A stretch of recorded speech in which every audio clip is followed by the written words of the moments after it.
আজকে রান্না করব লতি দিয়ে পদ্মা নদীর পাঙাশ মাছ। প্রথমে কড়াই গরম করে তাতে সরিষার তেল ঢেলে দেব।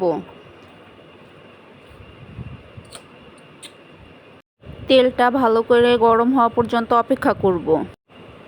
তেলটা ভালো করে গরম হলে তাতে লবণ হলুদ মাখিয়ে রাখা মাছ একটা একটা করে ছেড়ে দেব।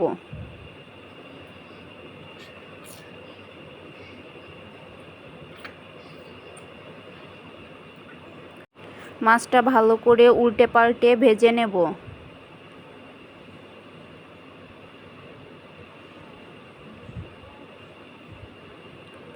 মাছ ভাজা হয়ে গেলে একটা পাত্রে তুলে নেব।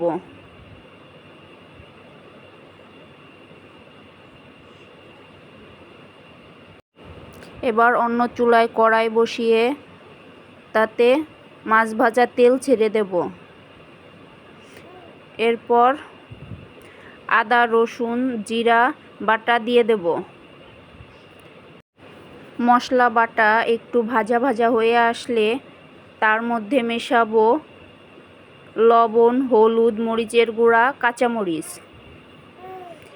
এটা নেড়ে চেড়ে একটু লাল লাল হয়ে আসলে তাতে পানি দিয়ে দেব।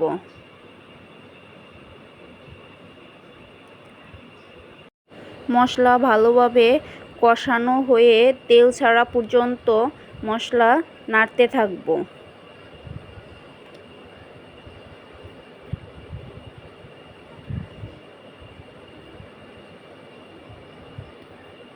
মশলা ভালোভাবে কষানো হলে তেল ছেড়ে দিলে তাতে লতি ছেড়ে দেব।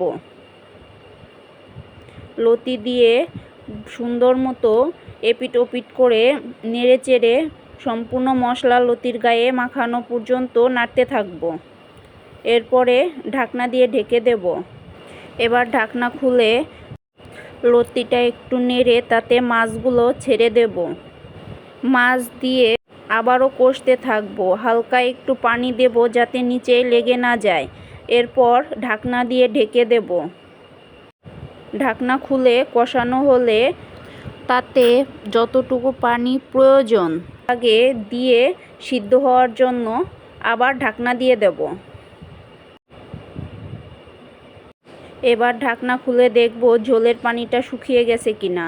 যদি শুকিয়ে গিয়ে থাকে তাহলে তরকারি রেডি।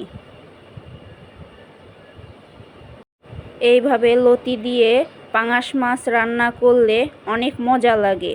আপনারাও বাসায় ট্রাই করতে পারেন। আল্লাহ হাফেজ।